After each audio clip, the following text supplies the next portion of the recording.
आज हम आ जाते हैं अपनी लास्ट वीडियो पे। ये स्ट्रेस की लास्ट वीडियो होगी। इसमें हम स्ट्रेस मैनेजमेंट की बात करेंगे, कोपिंग स्ट्रैटेजीज की बात करेंगे और इफेक्टिव स्ट्रैटेजीज की बात करेंगे। ठीक है, so let's just quickly start with this one. ठीक है, ये है हमारी कोपिंग स्ट्रैटेजीज। ठीक है, इसका एग्जाम्पल भी है, ऐसे में कर देते हैं फोन को। हमारी कोपिंग ये इनइफेक्टिव वाली स्ट्रैटेजीज हैं कोपिंग की, स्ट्रेस मैनेजमेंट की। ठीक है ना, so let's just quickly discuss. Defence mechanisms भी बोलते हैं इनको। ठीक है, उनका बेसिक नेचर और नेक्स्ट पेज पे एग्जाम्पल टेबल बना के करेंगे हम इससे। सबसे पहले आ जाता है हमारी ये टोटल आई थिंक 7 है। ठीक है, बुक में 5 ही दे रखी है, टोटल 6 है। मैंने 6 करा रखी है। लास्ट वन इज डिनायल, मैंने एक एक्स्ट्रा कराई है। ठीक है, so this one is repression, forgetting और pushing from consciousness into unconsciousness, unacceptable thoughts और impulses। ठीक है ना, डिप्रेशन में हम क्या करते हैं, भूल जाते हैं अपनी कॉन्शियसनेस से, उसको अनकॉन्शियस में डाल देते हैं। हमें पता होता है कि हम ऐसे चाहते हैं, लेकिन हम उसको भूलने की कोशिश करते हैं कि ऐसा हुआ था। ठीक है ना, a woman fails to recognize her attention to her handsome new son-in-law, मतलब अट्रैक्शन। कई बार क्या होता है, like she is conscious, she knows she has a crush on her son-in-law, she is getting attracted to him, so she pushed that conscious thing to her unconscious mind so that she can forget it and she can now live her life peacefully. Otherwise she will feel sad for it कि why I am feeling such things. ठीक है ना, next one is, second one is, मतलब repression में हम क्या करते हैं, अपनी कॉन्शियस से अनकॉन्शियस में डाल देते हैं। ठीक है, इसका एग्जाम्पल भी दे दिया, आप समझ में आ गया होगा।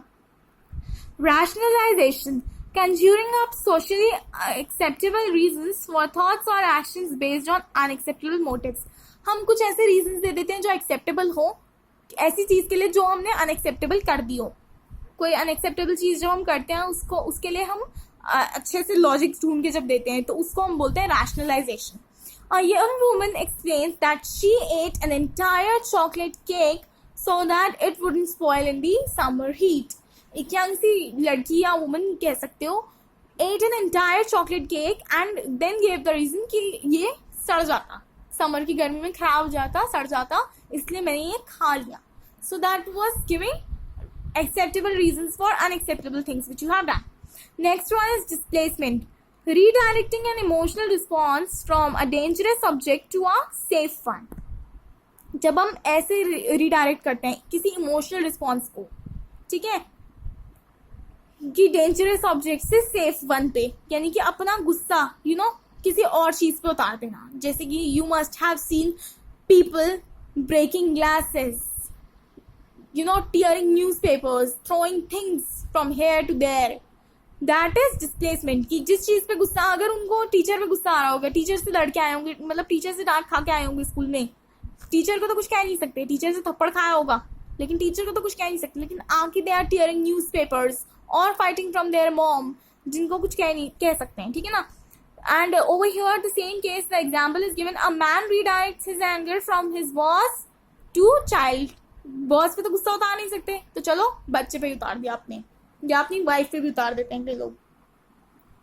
प्रोजेक्शन, ट्रांसफरिंग अनएक्सेप्टेबल मोटिव्स और इम्पल्सेस टू अदर्स। प्रोजेक्शन मतलब अनएक्सेप्टेबल मोटिव्स, जो हमने अनएक्सेप्टेबल मोटिव्स कर रखे होते हैं, यानी कि ऐसी बहुत सारी चीजें हम करते हैं जो हमारे अनएक्सेप्टेबल मोटिव्स होते हैं और इम्पल्सेस होती हैं to others. A man who feels strong hostility towards a neighbor perceives the neighbor as being hostile to him। यानी कि हम अपना मोटिव, अपनी अनएक्सेप्टेबल मोटिव्स दूसरों के ऊपर से भी पल्सेस सेम ही एक्सपेक्ट करते हैं। लाइक अगर मतलब if a man does not likes his neighbour, so he feels that his neighbor also do not like him, whether it is like that or not like that। and you know what a psychological fact is कि ऐसा होता है, अगर हम किसी को पसंद नहीं करते हैं ना, तो इनडायरेक्टली वो भी हमें पसंद करना बंद कर देता है। So it happens with मतलब most of the people, as तो a man perceives a man who feels strong hostility towards a neighbor perceives the neighbor being strongly hostile to him। Next one is regression, responding to a threatening situation in a way appropriate to an earlier age or level of development. ठीक है ना. A student asks the professor to raise his grade. When she refuses, the student throw temper tantrums. ठीक है ना.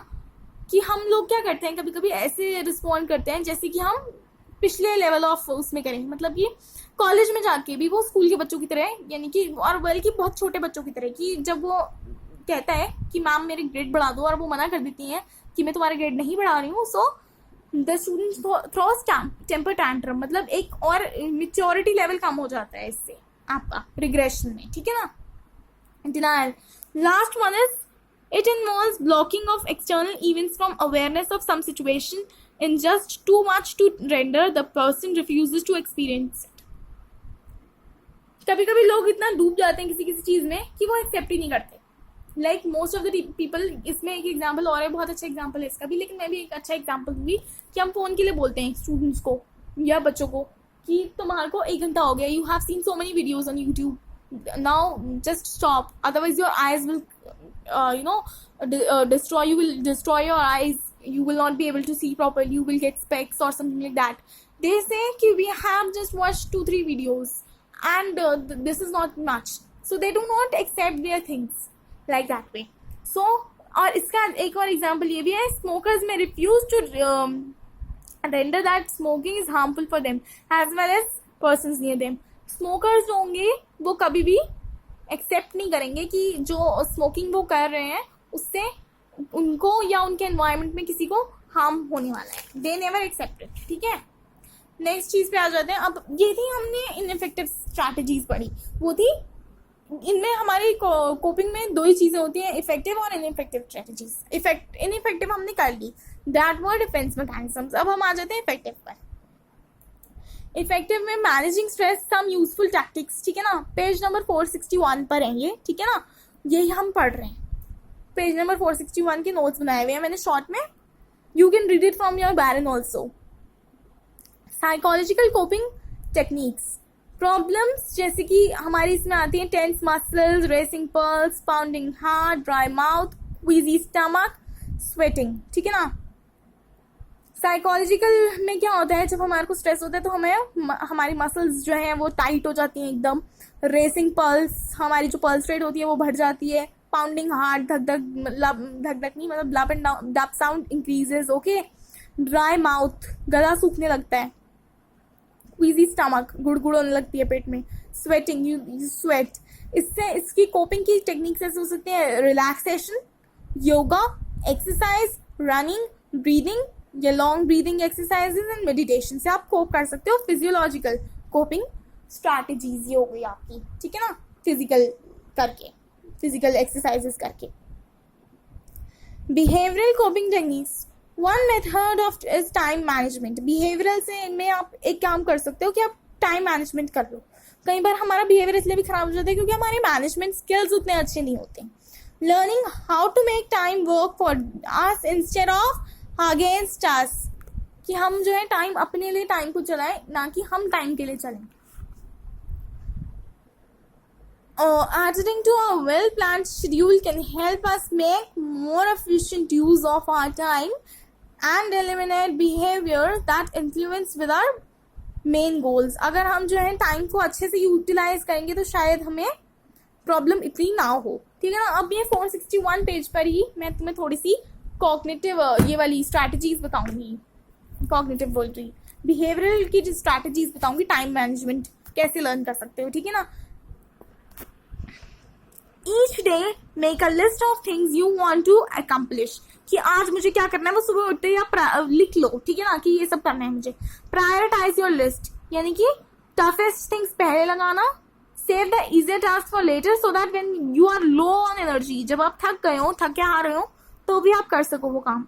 Arrange your work schedule to take best advantage of the hours when you work best. इस तरीके से करो कि जब आप वर्क बेस्ट कर सकते हो, जब आप सबसे अच्छा काम करते हो, उस समय पे आप अपने ऐसे काम करो जो थोड़े डिफिकल्ट हो. Always set aside a block of time when you can work without any interruptions. So for today मैंने कुछ सोच रखा था कि मुझे आज इतनी वीडियोस बनानी है, सो मैंने बना ली. मैंने 4 वीडियोस बना के चैप्टर खत्म कराना है, तो मैंने कर लिया. ठीक है ना. सो अपने ऊपर एक टाइम लिमिट बना लो. Be flexible. about changes in your schedule so that you can handle unexpected events.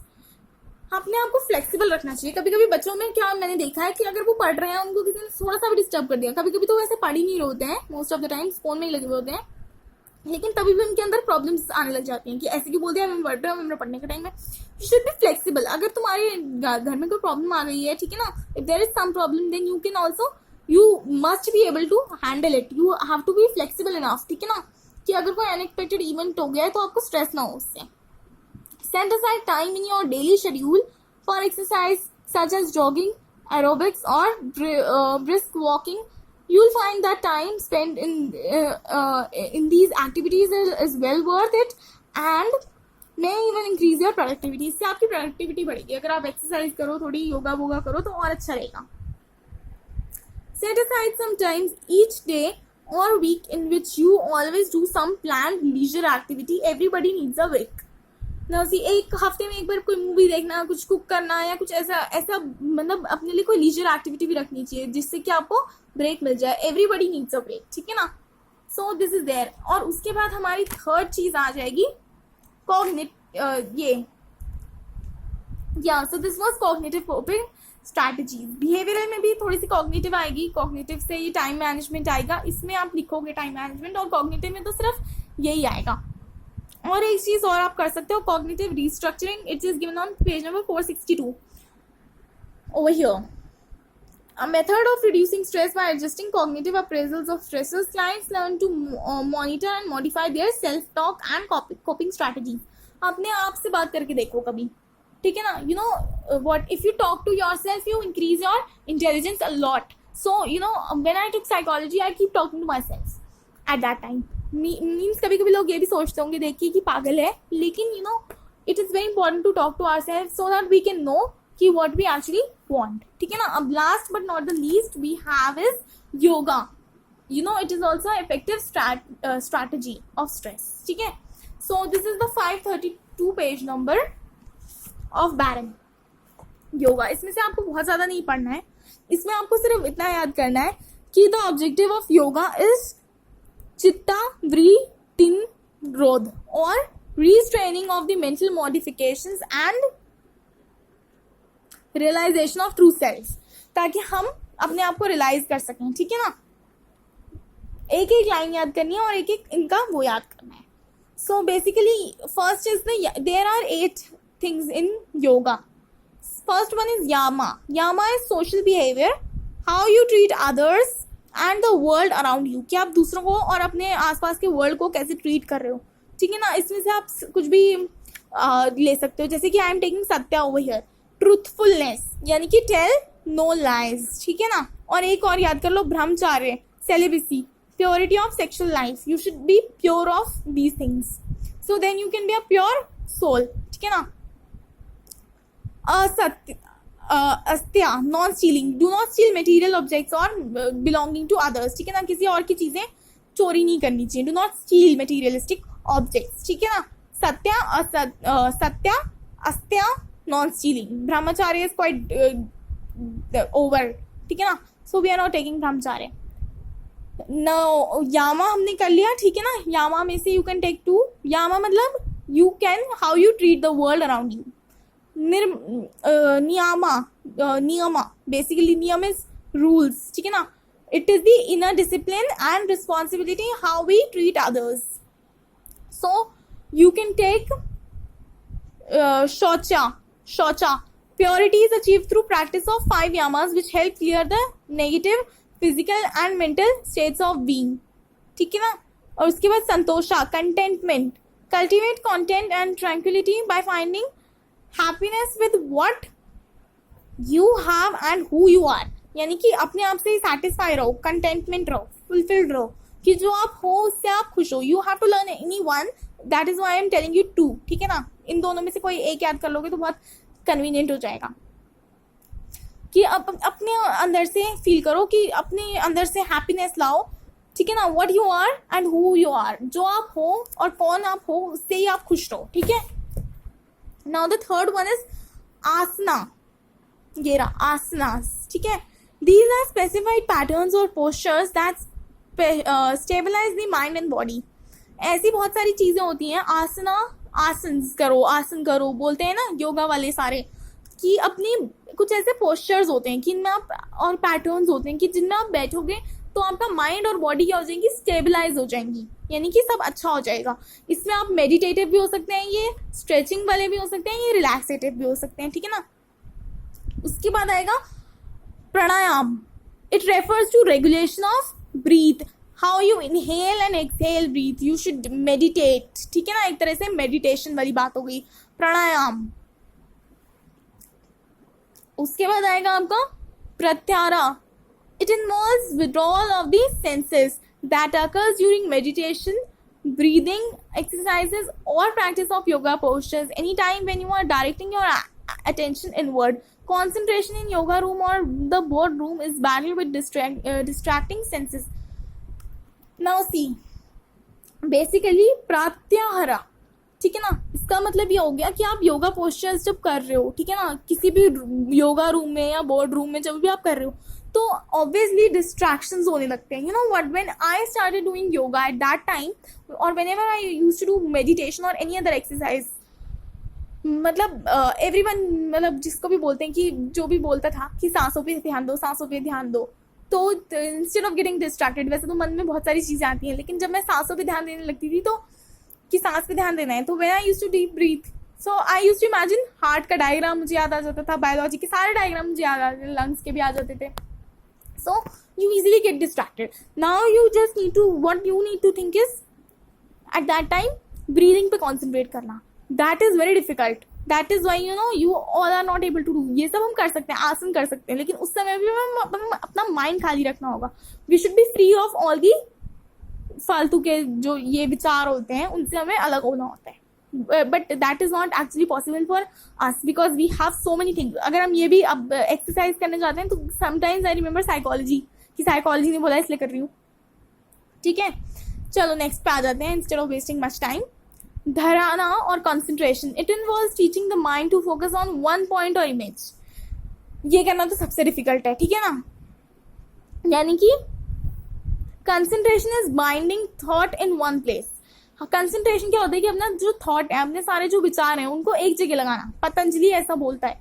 Patanjali is also a very big yoga का वो, ठीक है. We are not talking about Baba Ramdev वाला पतंजलि, ठीक है. It involves teaching the mind to focus on one point on image, कि binding all the thoughts in one place, ठीक है ना. Binding all the thoughts in one place is basically concentration.